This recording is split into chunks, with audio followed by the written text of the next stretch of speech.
Hey everybody, how's it going? My name's Anthony Gagliardi, and today I'm presenting my economic impact report on the University of West Florida and their new plan to put in a new football stadium in 2026. Yeah, for me, this is a little different of a project because I am a transit student from Florida Gulf Coast University. So this was pretty interesting for me to learn about the program and the school itself. So hope you enjoy. Let's get into it. First thing, a little background on what's going on.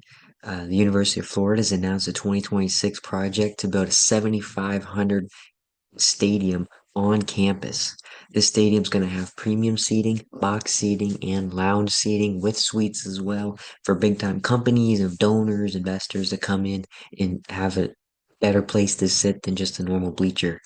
There's also going to be dorms that'll be available. It's going to add capacity for the amount of students that's able to come and go to the school. It's going to add at least 200 students.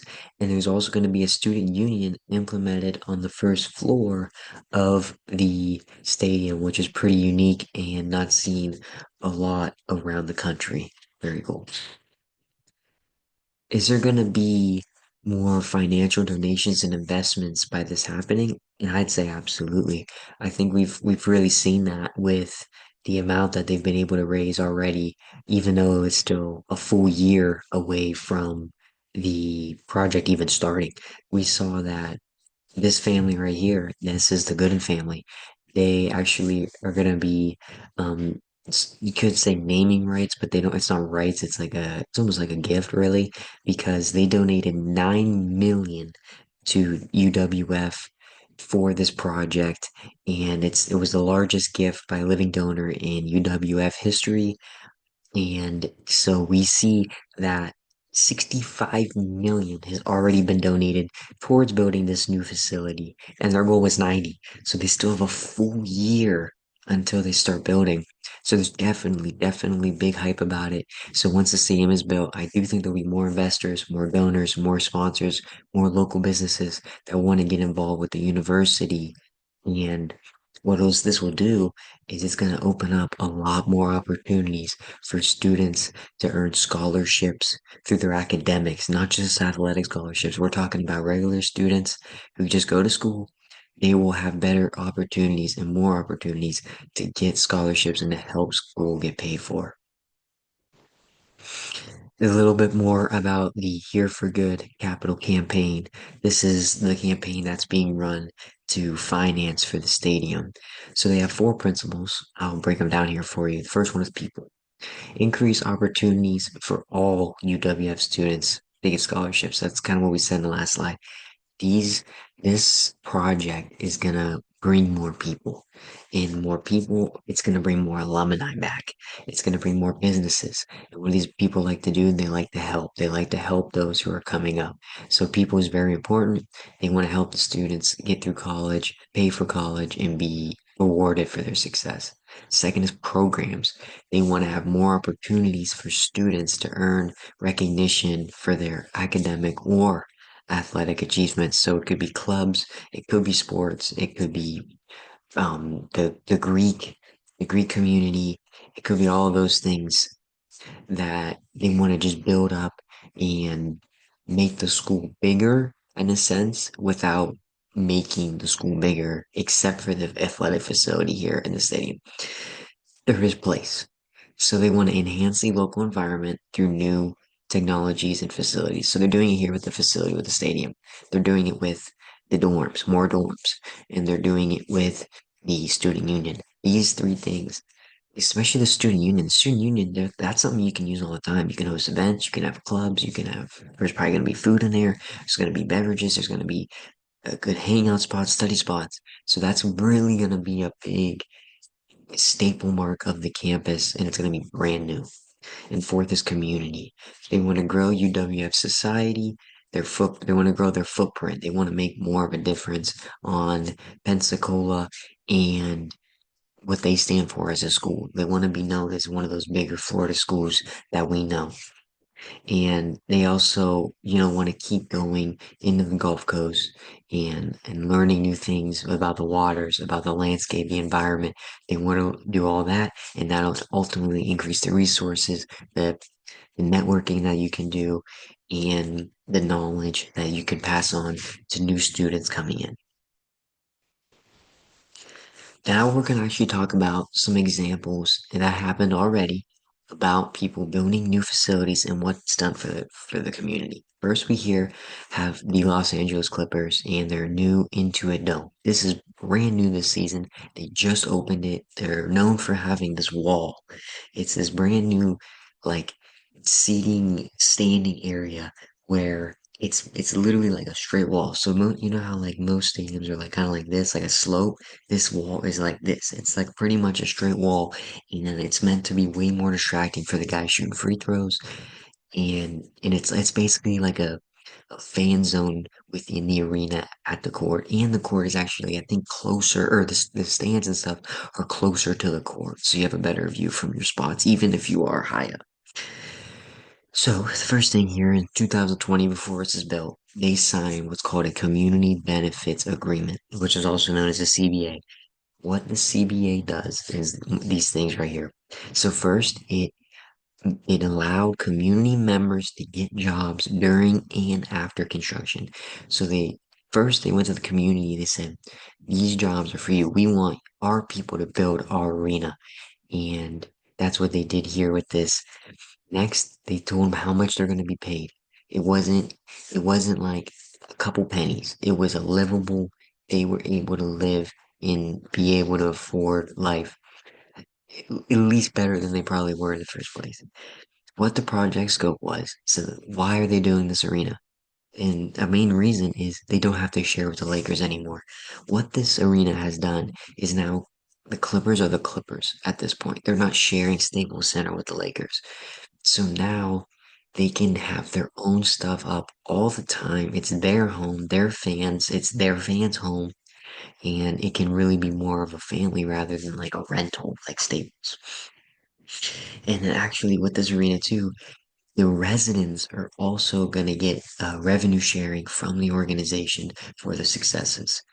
And the next part of this is that there was 100 million to fund local housing, education, and infrastructure. And the infrastructure is a little different because it was places that the community said needs fixed, not like what the organization's like. You know what, that doesn't look good. Let's fix that. We had the community members come in and say this is what we want done, and that 100 million.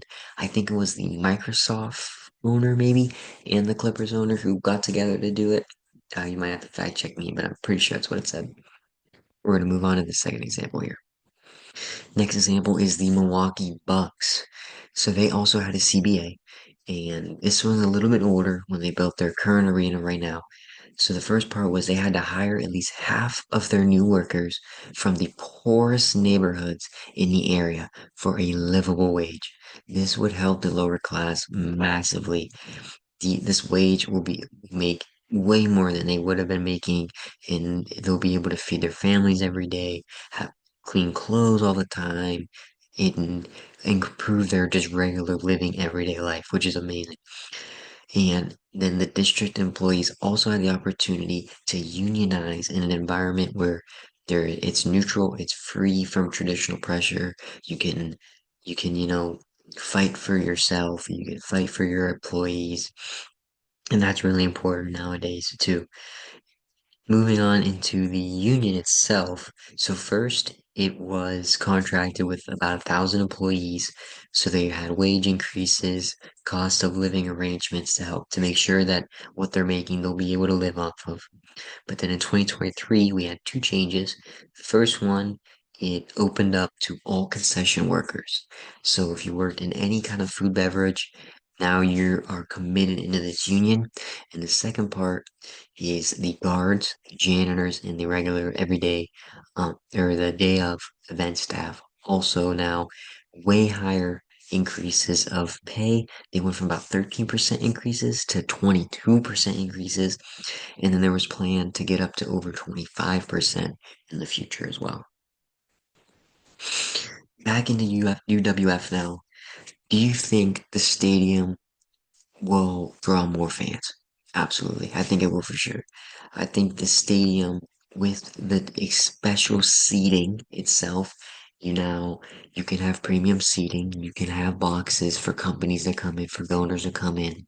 It'll be a better experience for fans, and the better experience means they're more likely to come back and they're more likely to tell their friends. And that's what you want as as a marketing team, as a ticketing team, as a university as a whole. You want people to keep coming back. There's going to be better technology, scoreboards, Wi-Fi, live stats. You got to think the dorms there, the union's there, so there's got to be Wi-Fi. There got to be good connection for these people to live and to do their schoolwork, not just the football stadium. So it's just another benefit for this stadium. They're going to be more accessible and up to better regulations for safety and health. Big thing is it's being accessible to wheelchairs, being accessible um, with health and obviously the stuff we have with COVID now being making sure we have sanitation and everything like that. That all has to be taken care of. You gotta have the right parking for handicap. That all has to be taken care of, and it will be more likely, and it will be done correctly with the stadium because then it wouldn't pass if it then also there'll be a new local pride, there'll be a bigger buzz. You're gonna talk about the new stadium. You're gonna want to go see it. So that's another big point. People are going to come to the stadium. It's how do you get them to stay? And hopefully the stadium can do that, and hopefully the marketing team can create plans that when they are here, they make it so they come back. And the next part, obviously, last part here, we have a little bit of devil's advocate here. I do think they will struggle with the broadcasting due to their current situation. We'll have only 7,500 seats. I don't think they'll be able to get the big time games like, like the SEC, ACC, Big Ten, those kind of things. But I think we will see them like ESPN Plus. I think you'll see them. You might see them already on that platform. That's what a lot of college sports. That's what we were on. So I think that'll definitely be ways to watch the team, but maybe if years go, if they see success with the stadium, they continue to grow the seed and they continue to grow, maybe move up the level, then they'll get the better broadcast deals. But we'll have to see. What other kind of events can we have here? Tons, tons. You can have different kind of sports. So you could have soccer here. You could have field hockey. You could have rugby. You could have, club Quidditch could be on this field. You could have pretty much any sport on this field except, basketball. You could try volleyball if you want with just put up net just for fun. Club sports could really take advantage clubs themselves could really take advantage of this brand new field and they could host events on there. You could have graduation on there. That's a big thing. You just got to roll the tarp out. You could have music festivals. You could have concerts with local artists that will draw the community in. That'll be good. You could have special guests even from out. Example of that, we have Kevin Hart coming down here to Fort Myers at Hertz Arena in 2 weeks. You could have somebody like that come to this stadium, perform at the stadium. That's going to draw people. I could guarantee that we have people from Miami coming over. We got people from Tampa coming down.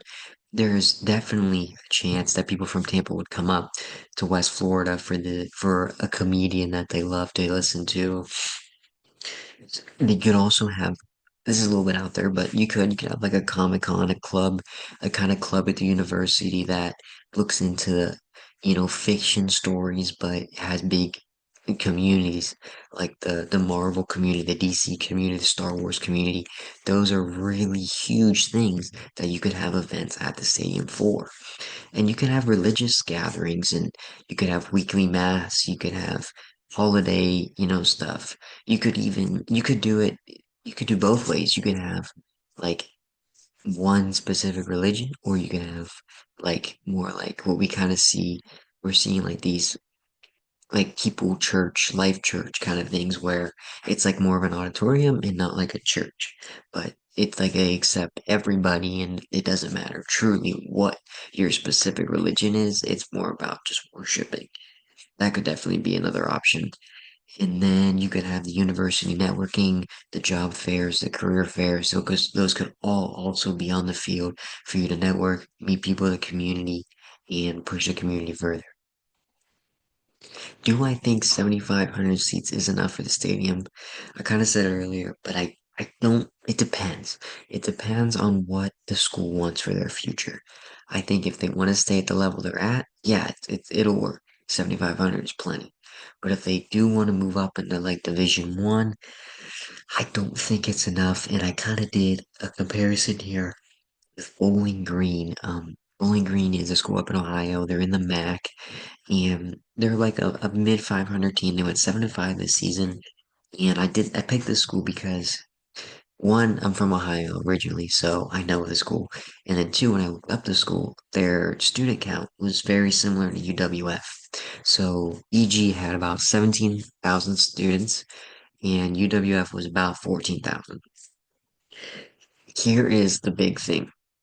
Bowling Green's football stadium holds 24,000 people, and they're playing a Division 1 mid-major MAC. The MAC isn't like a big conference. Like it's not like the MAC, but the MAC's not competing against the ACC. The MAC is one of the like the school that they'll go play Ohio State, just lose by 70, but just to get the funding. So that's what kind of school. And I think it's kind of relatable because like they're such a similar size, but there's such a big difference in the stadium. Do I think athletes will be more intrigued to speak to West Florida with the stadium? For sure. I think athletes would definitely be more interested in the school with the brand new facilities. I think it'd be really appealing to the student. And I mean, part of it too is they live in Florida, or it's Florida. You would live in Florida, you'd live by the coast, you live by the beach, and you'd have a brand new facility. That's a really good combination to have going into college, especially if you're a guy like me from the north. You just want to get good weather. I mean, you can't complain about Florida except for the hurricanes that we keep having. So I definitely think that the stadiums would have a big impact, bringing more athletes to campus for visits, and it would definitely you'd receive more emails from the coaching staff for sure, absolutely. And I think it gives a better pitch too for the coaches. Once you do have the athlete, I mean, you could take them out to the beach, take them out to lunch. You can bring them back and be like, look, this is going to be our brand new stadium. This could be your home. You could live in this dorm at the stadium. But we don't know I don't know exactly. I don't know if the school's decided who the dorm will be for, if it'll be for the football team or not. But if it is, I mean, you could live at this brand new dorm, right? You got the union right there, got your field right there for practice, your locker room. That could be really appealing for a student athlete. Myself, thinking as a college athlete, do facilities matter? And the answer is undoubtedly yes. They absolutely matter, and they absolutely go into the choice of picking the school. When you're visiting a school, you got to think about the facility itself because you're going to be spending so much time a week, 40 hours a week, some days. We're training, we're doing lifting, we're film, games, practice. It's constant. It's a job within being a full-time student, and you have to like the facilities that you're using to be able to enjoy yourself. And as a student, I mean, it's one of the first things you look at. You think that the field really does make a difference. I mean, I bet a lot of you other athletes and stuff, maybe watching this video on YouTube, you know that the field matters. And I mean, you can have as much skill as you want, but the field does matter. And when you go out, when you have new recruits here at UWF, you want them the brand new field and be like, wow, like this thing it feels amazing. It feels brand new. It feels fresh. And that's definitely going to sway them towards the school. Absolutely. Does the stadium that West Florida is looking to build help them get to Division 1? I think yes, but at the same time, I think you have to be a little realistic. I don't think that the stadium at 7,500 would get them into the FBS, the NCAA Division 1. I could see them getting NCAA Division 1 FCS. Other schools that compete in the FCS, you got North Dakota State, Youngstown State, Stetson, nearby, sort of in the land. They're a Florida school. They only got 6,000 seats. That's a very old stadium. They only got 6,000. Whereas you see Youngstown State, they did some renovations. They're up to 22,000. North Dakota State, that's like, I think it's the biggest school in North Dakota. So it makes sense that that's the biggest stadium. And I think this is kind of where West Florida could enter Division 1 for right now. Maybe could they move up? I mean, that's for the future. But I do think that they could get into FCS if they want to make the jump to D1. And then here I have a little graphic on the side. It shows some of the average attendance of FCS schools. Number one is Deion Sanders' former team, Jackson State. That makes complete sense. They're a massive community there. So, but you see, it's really 27,000, 26,000, and that's average attendance. So yeah, like there are games where there's probably 30,000, but I think the numbers you could get there. I think with West Florida, even if you open up at 7,500, I mean, you also have a whole year to still get more funding for this project. So that 90 million that they said could definitely be passed, and then they could use that money to say, you know what, we really look like the community's backing us. Let's put more seating and see if we can go bigger. And just a couple last thoughts for myself. Do I think the stadium should be built? First and foremost, yes, I think the stadium should be built. But I do think if they want to reach Division One, I think there should be more seating added. That can be done with talking with the investors, seeing how the shape looks in a year or 6 months, 8 months closer to when the project is officially starting, and seeing how the community feels about it. They have, I mean, like we said earlier, they have a lot of funding already 65 million, 9 million from the Good and family. So there is a lot of support for this project. It'll just be how the next year goes and if they're able to continue further once the stadium's open, once they get people in. Think it will increase the amount of talent that comes to UWF. I definitely think their push for D1 will be a big part of it as well. Being in Florida, being near the coast, it's a desirable school, and I think athletes will really be drawn to that. And also with this brand new facility, to me it says we care about the program, we care about our community, we want the best for our athletes. Let's build this brand new facility for our culture. And it shows that they care. And that as an athlete, that's really one of the first things you want to see is do they care about the program? Are they going to make the program better than when you first come in to when you leave? And I think it will help them in their push if they desire to get to Division One. I think it will have to start in FCS. As of right now, I'd say it has to start in FCS, but it could potentially grow if they get an FCS, then grow in FBS. A lot of schools are doing that. They do make the jump from FCS to FBS, and I think that would be the path for West Florida, especially going against big competition here in Florida with Florida State, Florida, FAU, USF. Um, I think they could really, start a rivalry with Stetson in the FCS, and you could have that battle there. That could be a big marketing game there that they could use, and ultimately would cement them in FCS. I think they'd be more marketable than Stetson. I think they're in a better location than Stetson, and then that would put them as the top school in Florida for the FCS, I believe. And then you just rise from there. So I definitely think the stadium's a good idea. They already have the funding sort of started. It's looking good already halfway with a year still to go. I think they'll draw athletes, and it was really fun for me from the outside being down here in Fort Myers as a transit student with UWF to learn about this as I'm not there, so I don't directly know what's happening, which I wish I did, but I'm learning about how these schools are growing a football program when we don't have football here. So could football become an FGCU? I think it's a very real possibility, but right now, why not say go Argos because we don't got a football team, so I might as well support somebody in Florida, right? But no, it was awesome doing this project. I hope you guys learned something. I hope you guys were able to enjoy my opinion on the matter and really learn something from it. So appreciate you guys watching. Take care. God bless. See you later.